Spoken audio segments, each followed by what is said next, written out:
പ്രിയപ്പെട്ട അപ്പച്ചന്മാരെ, അമ്മച്ചിമാരെ, സഹോദരങ്ങളെ, കുഞ്ഞുമക്കളെ, പ്രാചീന കാലത്ത് യുദ്ധവിജയം നേടി വിജയ ശ്രീലാളിതനായി രഥത്തിൽ മടങ്ങിയെത്തുന്ന സൈന്യാധിപന്റെ പിന്നിലിരുന്ന് ഒരു ദൂതൻ ഇങ്ങനെ വിളിച്ചു പറയുമായിരുന്നു, നിങ്ങൾ ഒരു മനുഷ്യനാണ് ഓർമ്മിക്കുക. വിജ്ഞാനികളുടെ നിർദ്ദേശപ്രകാരമാണ് ഇപ്രകാരം ചെയ്തിരുന്നത്.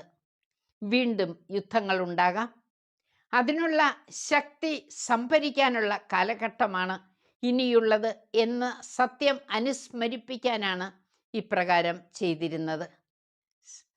വിനയത്തിനും ദൈവഭക്തിക്കുമുള്ള സമ്മാനം സമ്പത്തും ജീവനും ബഹുമതിയുമാണ്. സുഭാഷിതം 22-ാം അധ്യായം 4-ാം തിരുവചനം.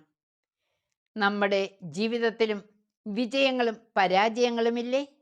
പകലും രാത്രിയും പോലെ.